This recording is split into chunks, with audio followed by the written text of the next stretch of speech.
Greetings, everyone, and welcome to our continuing education program. Today's topic being prescribing. And couple disclosures. I'm pretty sure that psychiatric medications are not the answer to every person's dilemmas. And so you're going to get a particular point of view from me that reflects where I'm coming from, my experience in the field. However, I want to warn you that there's a whole bunch of people at Acadia who are quite enthusiastic about these drugs.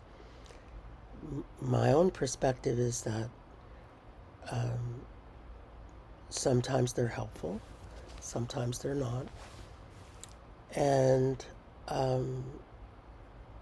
I do prescribe them when people want them, and try to encourage them to do other things to help themselves feel better at the same time. So I want to introduce you to the opposition to psychiatric medications and encourage you to explore their website, which is the Mad in America group, and at mindfreedom.org.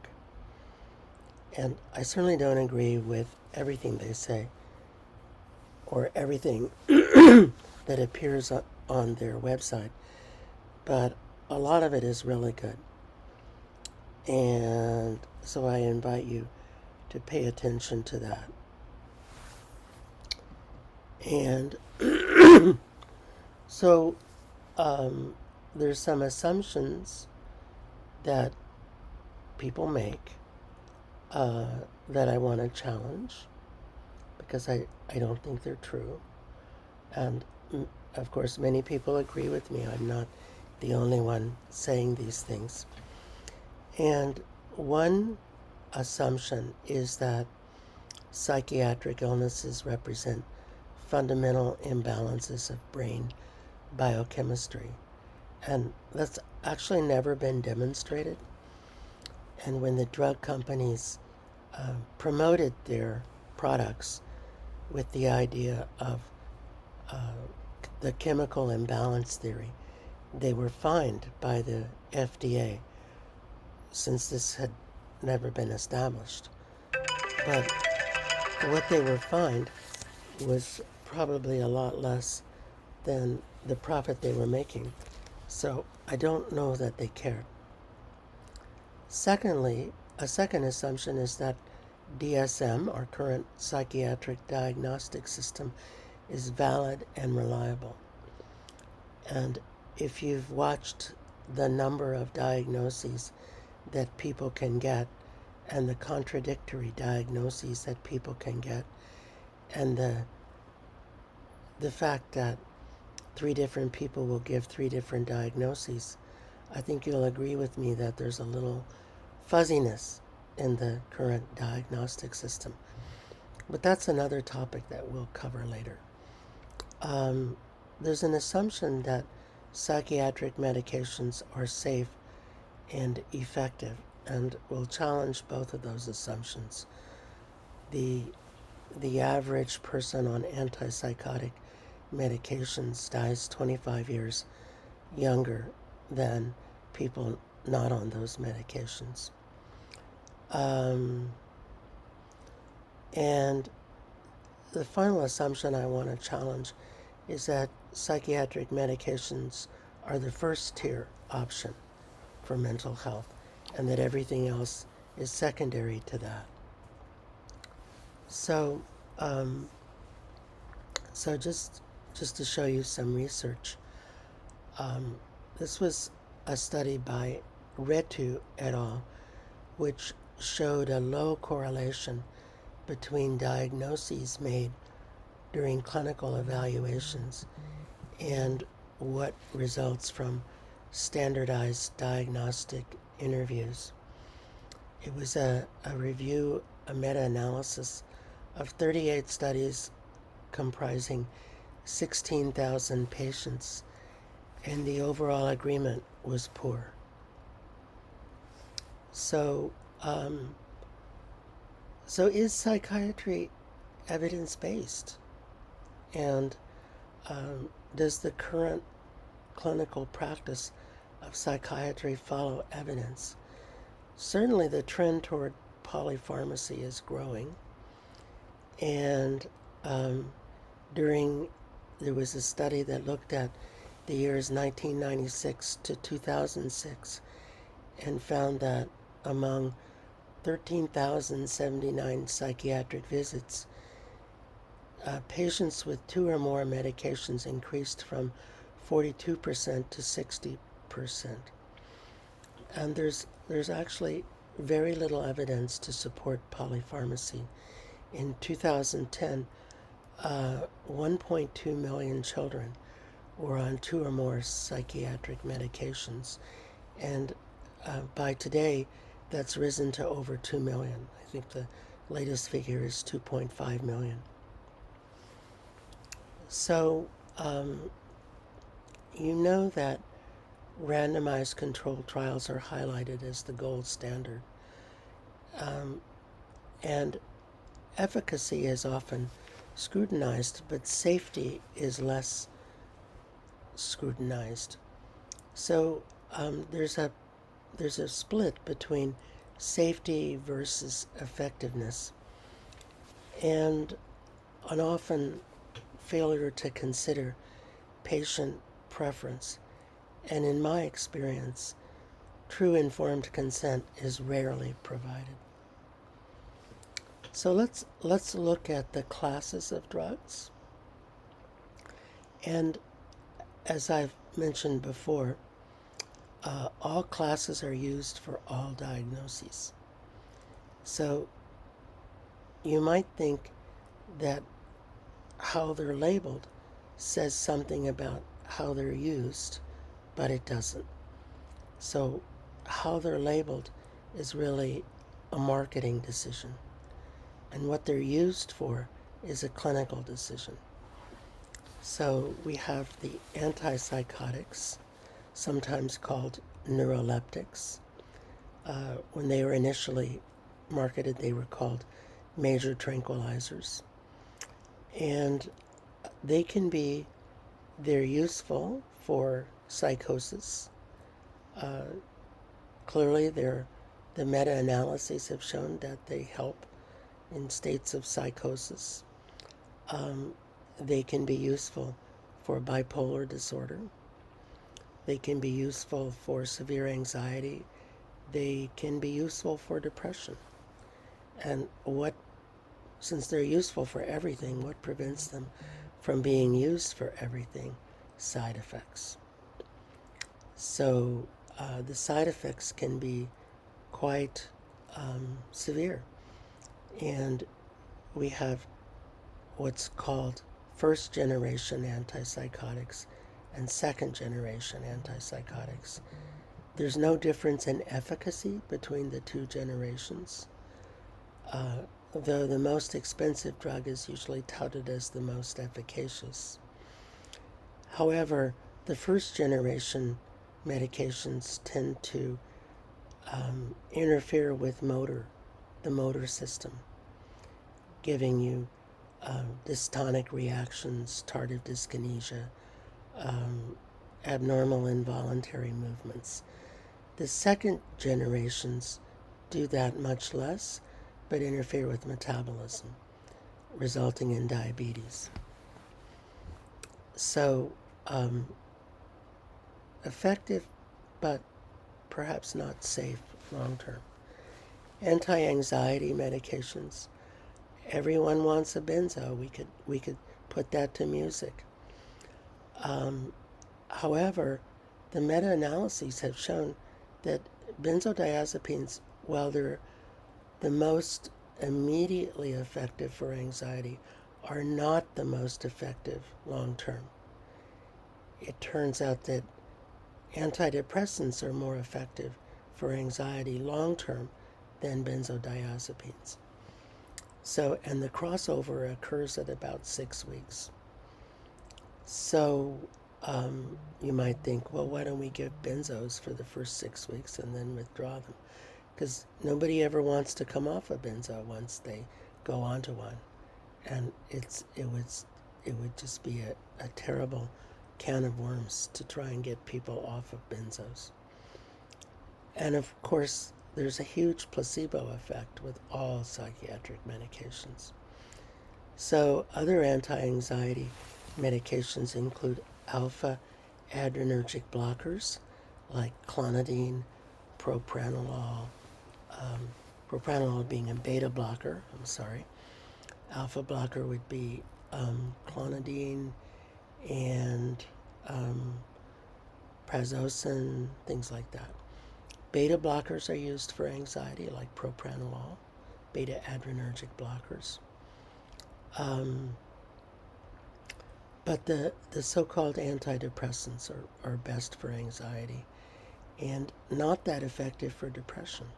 I'll show you some of the literature on that later.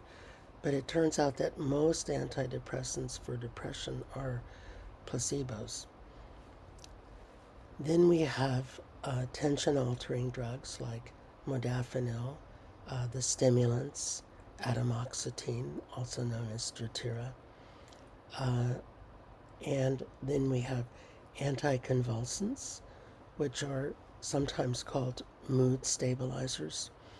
I'm not quite sure why we call them that. What they do is slow down neural transmission.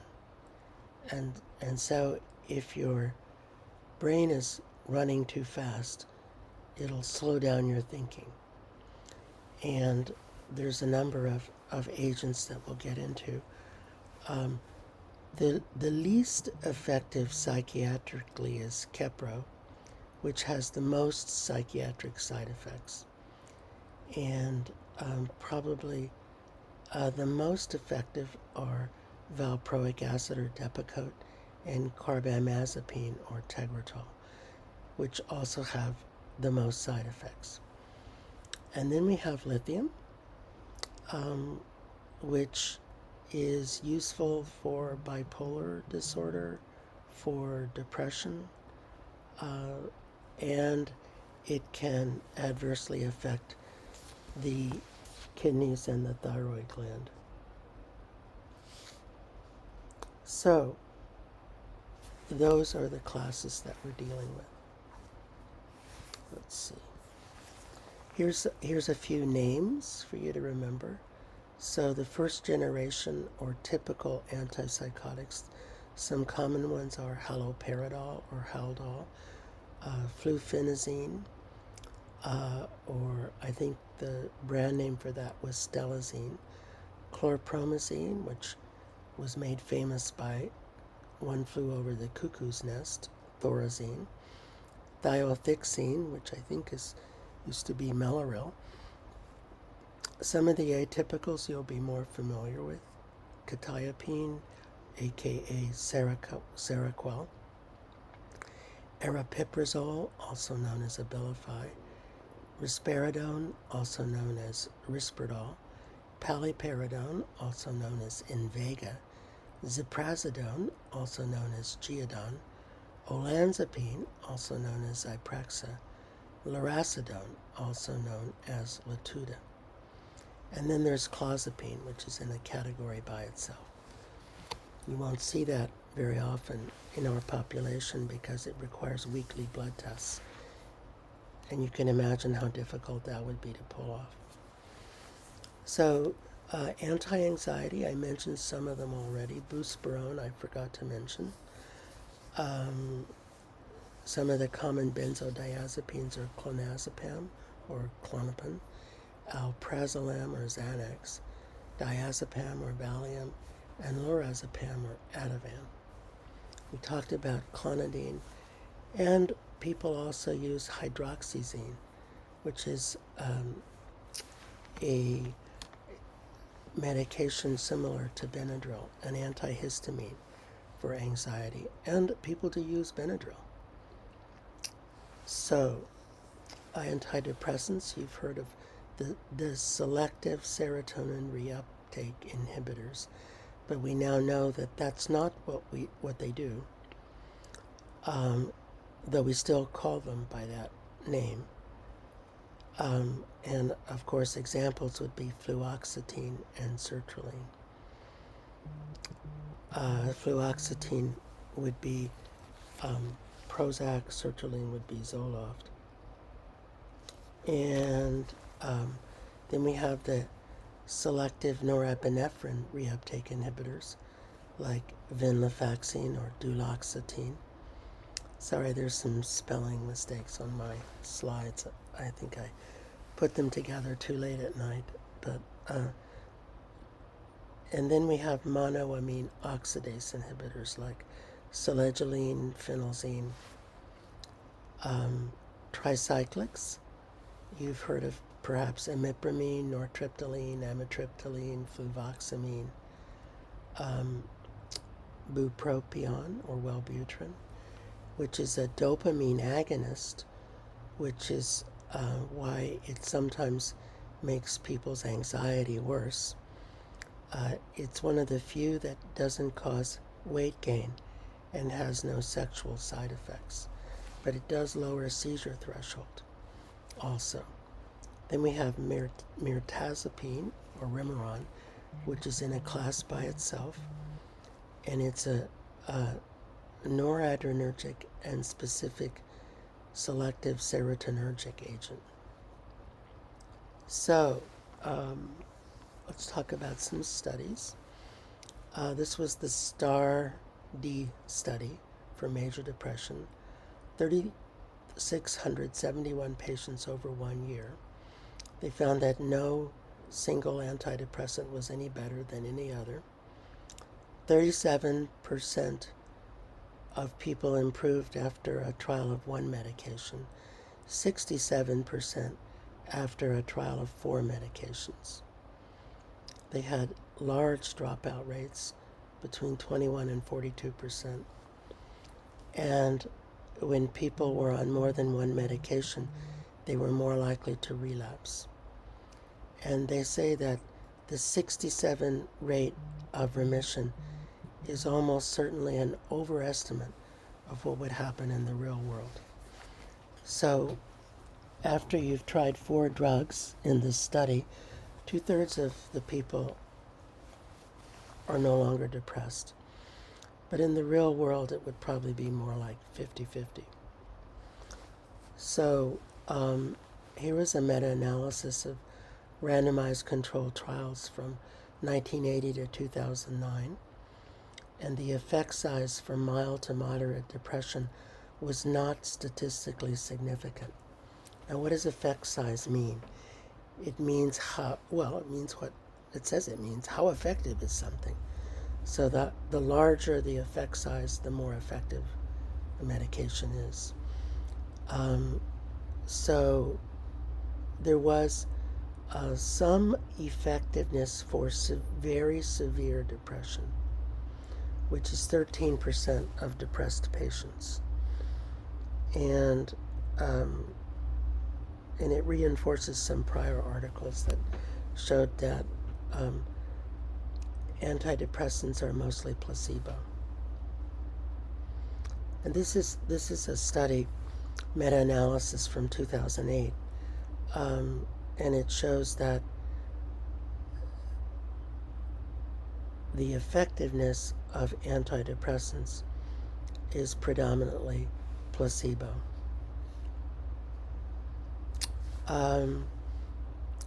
There is a publication bias in psychiatry. So if you look at the clinical trials registered with the FDA, only 51% show significant efficacy. However, 94% of published trials show significant efficacy. And the vast majority of negative studies are not published. And so Turner, in this article from the New England Journal of Medicine, calculated that the average distortion in psychiatry is around 32%. So now I think the person who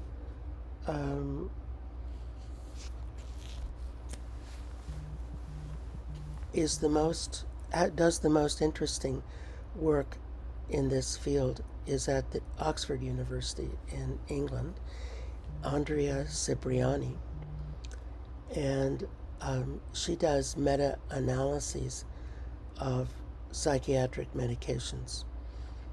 And in my mind, she's the most sophisticated of all the researchers in this field. And here's a paper that she looked at for antidepressants for major depressive disorder in children and adolescents. And she looked at a whole bunch of drugs, amitriptyline, you might know it as Elavil, escitalopram, which is marketed as Celexa, clomipramine, I don't know the brand name, desipramine, I don't know the brand name for that either, sorry, duloxetine, which is, I'm sorry, I try not to remember brand names because I don't want to give the drug companies free advertising. Escitalopram is also known as Lexapro, fluoxetine is Prozac, imipramine is Tofranil, mirtazapine is Remeron, nifazodone has been taken off the market, nortriptyline, paroxetine is Paxil, sertraline is Zoloft, and venlafaxine is Effexor. So she looked at trials recruiting participants with treatment-resistant depression, treatment duration of, excluding any study that, so if it was treatment-resistant depression, it was excluded. If it was less than 4 weeks, it was excluded. And if it was less than 10 patients, it was excluded. So she's looking at efficacy, which is change in depressive symptoms, and tolerability, which is discontinuations due to adverse events. So they found 34 trials of 5,260 participants and 14 antidepressant medications. And the quality of evidence was rated as very low in almost all of those 34 studies. Only Prozac, fluoxetine, was better than placebo. And her conclusion was, when considering the risk-benefit profile of antidepressants in the acute treatment of major depressive disorder, these drugs do not seem to offer a clear advantage for children and adolescents. So, just a minute here.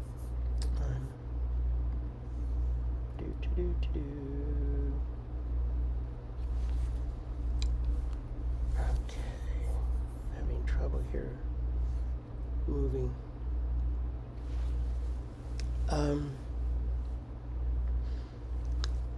So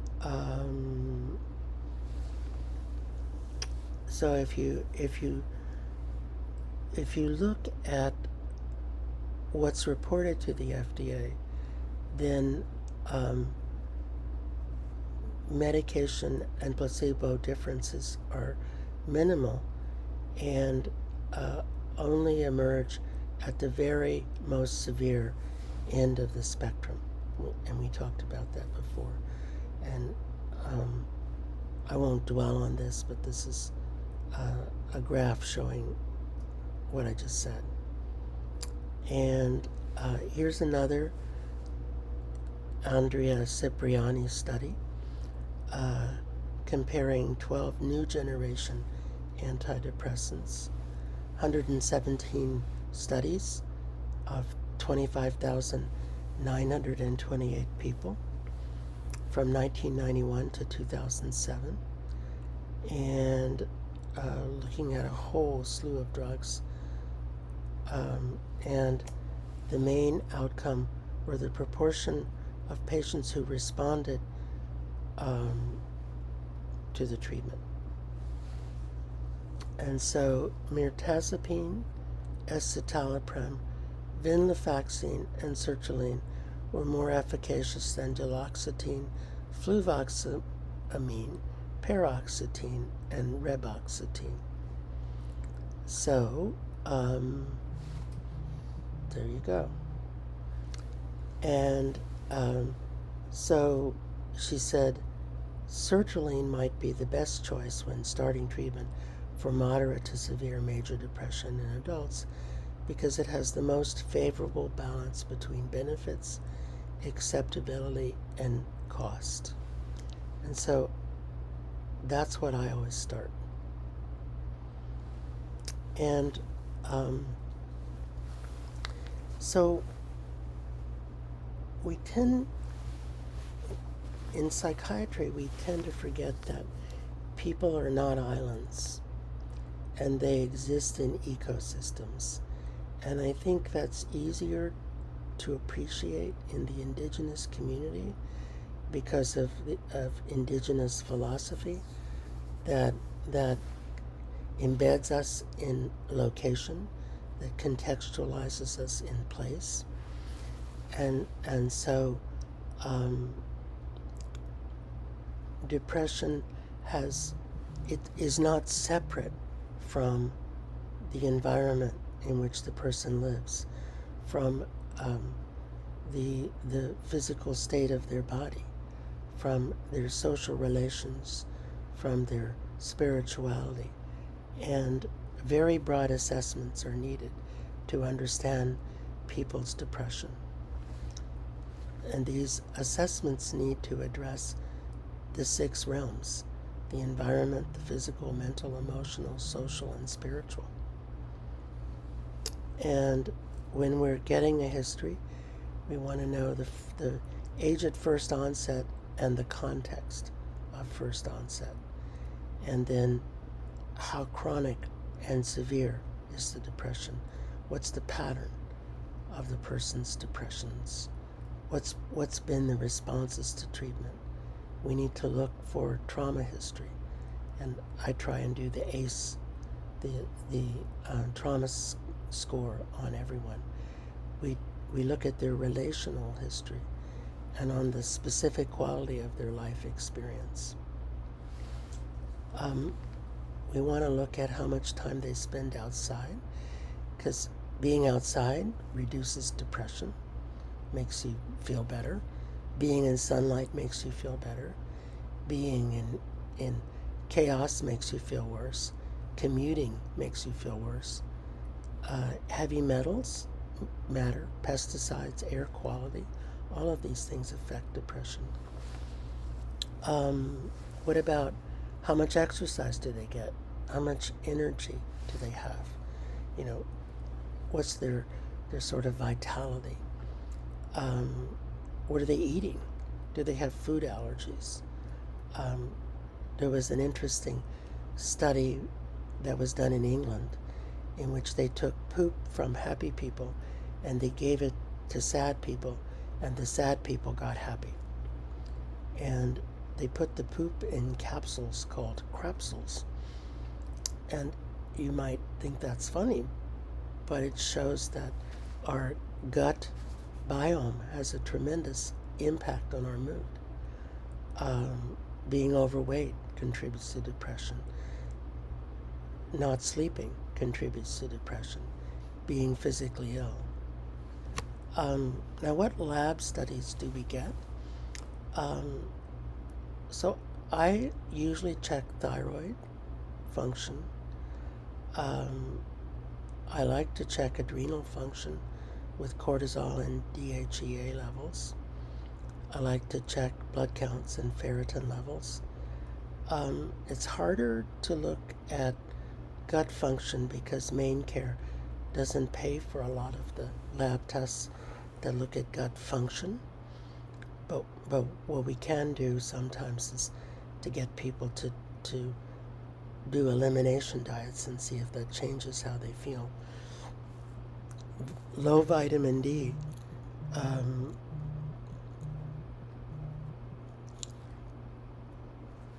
Low vitamin D contributes to depression. And everyone in Maine has low vitamin D, unless you take vitamin D or cod liver oil, which is what people used to take back in the day. So cholesterol is a marker for diet and triglycerides. And I like to look for inflammation, which you can get from the C-reactive protein or the sedimentation rate. And also I check homocysteine and methylmalonic acid, which tells me about vitamin B12 and folic acid, which are contributors to depression in their lack. So we want to look at the person's capacity for emotional regulation, for expression of emotion. We look at their history of trauma and find out a little bit about their family of origin. We want to know what they do for fun and how they relax, what's their work, what's their hobbies, find out about their addictions, and what are their creative outlets. Find out about their primary relationships, how much time they spend with family and what do they do. What are the dynamics of the relationships in the family? What kind of friends do they have, and when do they see their friends? What connection do they have to the community and to their neighbors? And what kind of spirituality do they follow? Are they on a particular spiritual path? Do they pray? Do they center? Do they work on being more loving and compassionate? So all of these things matter. And I personally think they're more important than medication for depression especially. So what can we do to help people feel better? Well, how do you get people to exercise? I don't know. It really helps if they go with a buddy to the gym or to walking. Every little bit helps. There's a video, YouTube video called 23 and a half, in which a Toronto physician challenges people to only be sedentary for 23 and a half hours per day. And he shows the amazing benefits of being active for just 30 minutes each day. Changing diet can really help. Sugar is one of the big contributors to depression. Getting people to stop drinking Mountain Dew can have a major impact. There's herbs and supplements that are useful, and we can talk more about that if people are interested. Energy medicine, and much of indigenous healing, I think, qualifies as energy medicine. Acupuncture, somatic therapies, like osteopathy, of course, medications, and looking at hormone balances. So there's a study that showed the SMILE study, it's kind of cute, by Babyak, and he showed that aerobic exercise, just 15 to 20 minutes, 4 times per week, improved the response to depression from 48% to 70%, and it improved the relapse rate from 38% to 8%. And of course, lots of support and encouragement are needed. You have to prescribe it to people and pretend that it's a drug. But that's pretty impressive. And BDNF is brain-derived neurotropic factor, and it's good for you. And aerobic exercise increases it. What do we do with diet? high protein diet. Look for food allergies. Eliminate caffeine. Eliminate sugar. Omega-3 fatty acids. 1,000 milligrams of EPA per day is the minimum. 2,000 milligrams is a better minimum, I found. And there's not much more benefit after 4,000 milligrams. What are some signs of food allergies? Having colic or reflux as an infant, having eczema, having had chronic ear infections and taken lots of antibiotics, having poor sleep, having irritable bowel syndrome or chronic constipation, having irritability or moodiness, and having a narrow range of food interests.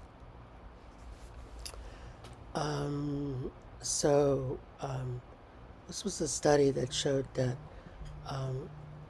omega-3 fatty acids were really helpful in pregnancy when complicated by major depression, and so significantly higher response rates than placebo. What are some herbs that people can take? St. John's wort has been shown to be effective for mild to moderate depression. 5-hydroxytryptophan, 50 to 400 milligrams per day. It also can make you sleepy. Ginkgo Biloba, which can be stimulating. Ginseng and ginger tonics. B6 and B12, or B complex.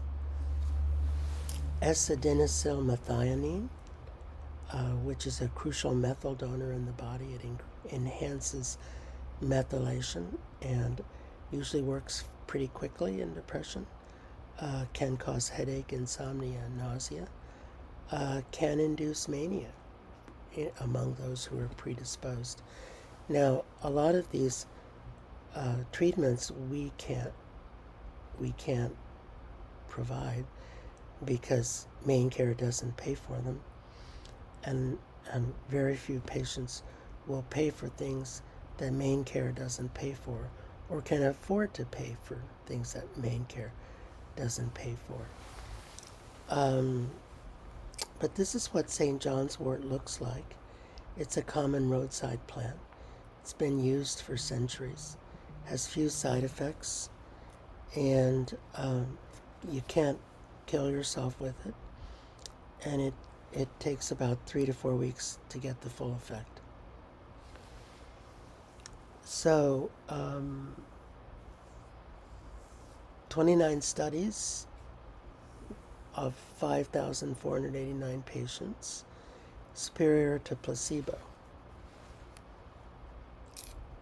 So, it does interact with the liver enzymes that metabolize drugs, and so it decreases the potency of birth control pills.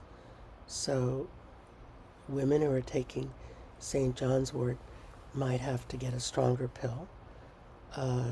Decreases the efficacy of warfarin, or not the efficacy, but it makes it causes the liver to eat it up faster. The other medications we rarely see, but important to know, is that it increases the potency of SSRIs, alcohol, triptans that are given for migraines, and narcotics.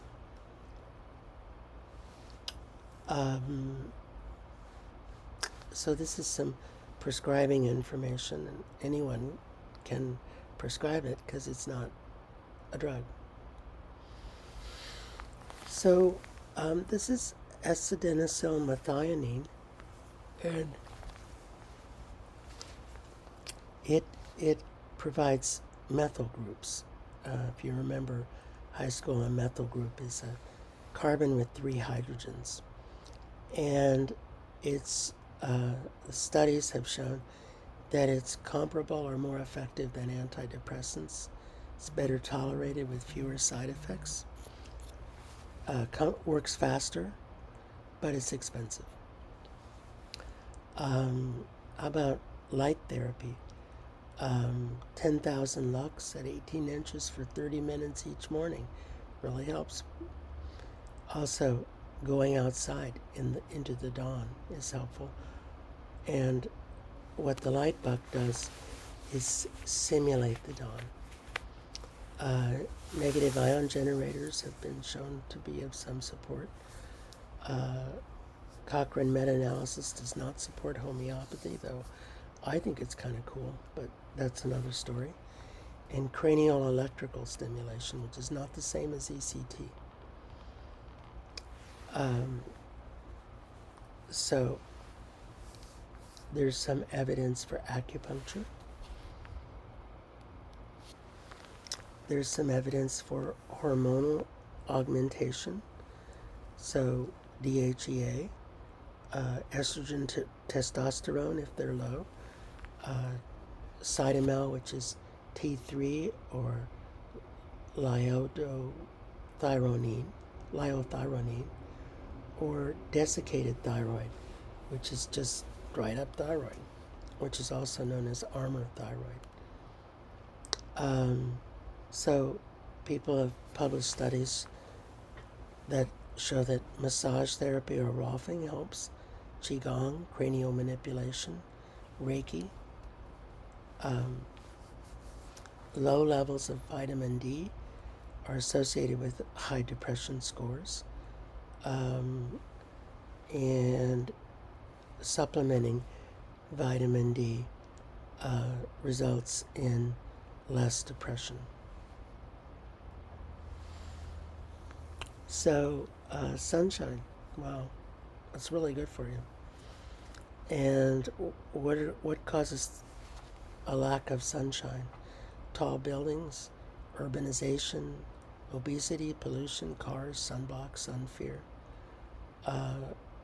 And theoretically, 11 million people in the U.S. have seasonal affective disorder. And vitamin D levels drop significantly in the winter. Supplementing vitamin D improves the levels of serotonin. And vitamin D deficiency is found in many illnesses. What do? Go outside! Get active! And don't be quite as hysterical about melanoma, especially in Maine. We can supplement with cholecalciferol, D3. And if you're feeling sad or moody or irritable, probably 5,000 international units per day, and recheck in 6 weeks is the way to go. Photons, that's what's in light, and it's as effective as fluoxetine with fewer side effects and faster onset, and works for children.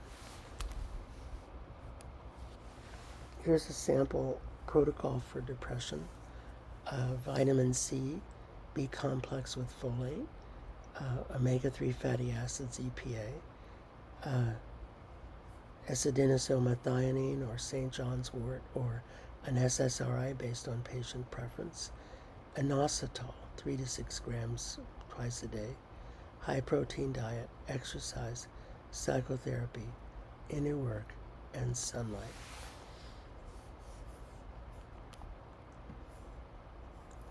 Sunlight, vitamin D if needed, and nature.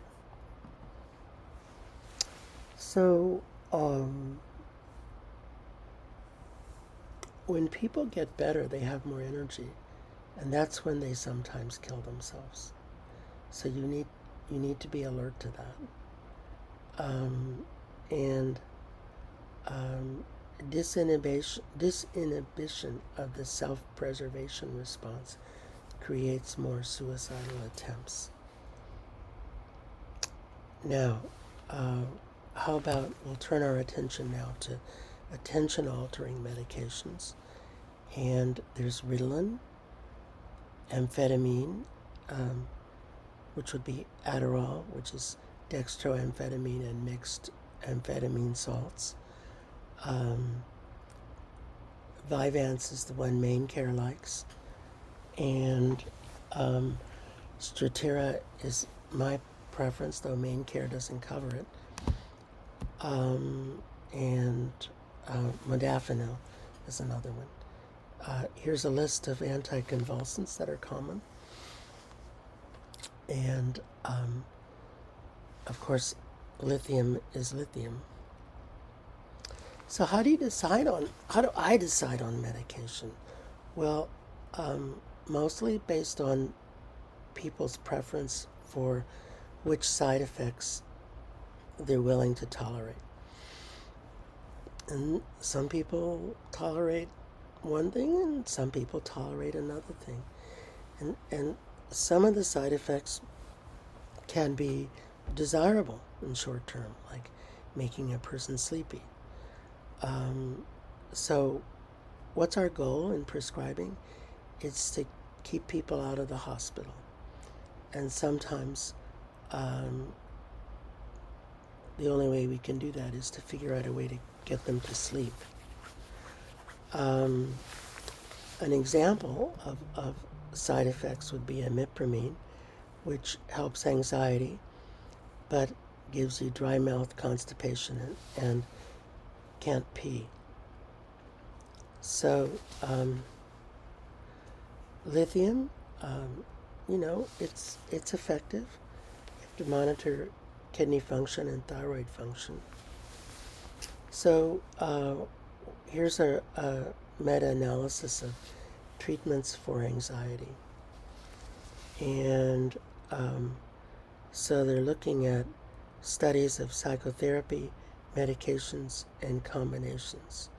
So a total of 90 studies for panic disorder, 71 studies for generalized anxiety disorder, 73 for social anxiety disorder, and quite a few patients in these studies. So let's look at the bar here and see what it looks like. So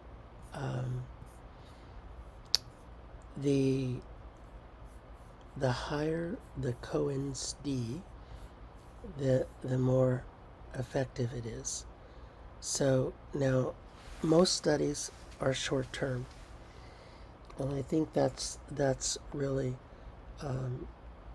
the sad thing about comparing psychotherapy to medications is that psychotherapy can take a long time. And if you make the argument, well, medication works faster, well, okay, fine. But there's something that's talked about in psychiatry called the poop out effect. And it turns out that after about a year and a half, most drugs stop working. And you have to find a new drug, because the brain is adjusted to that drug. If nothing else has changed in the person's life, then the brain is adjusted to it, and they go back to being just as miserable as they were. So you can see that medications or medication plus CBT all got higher ratings than psychotherapies. So than being on a waiting list.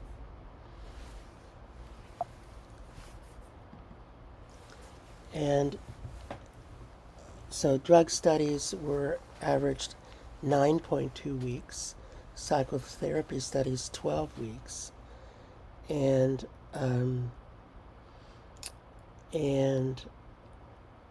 psychological trials had smaller sample sizes than drug trials.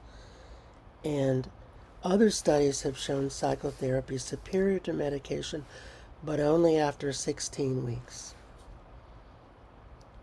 So, this is looking at the placebo effect is increasing from 1980 to 2015. The placebo effect has been getting stronger. Isn't that interesting? And here's psychotherapies versus control conditions. So CBT is amazingly better than being on a waiting list, getting a psychological placebo, getting a pill placebo, and relaxation is better than waiting list, and non-face-to-face therapies are better than waiting list. So let's talk. Maybe we'll take this up. I'm going to break this in half, I think, because it's getting to the end of an hour, and we decided that none of these would last longer than an hour. So I'm going to stop here, and we'll continue at another time, and I'll be happy to discuss any of these ideas in the last 15 minutes of a BHHO meeting or in any other forum that we decide to use. So thank you for getting this far and for listening.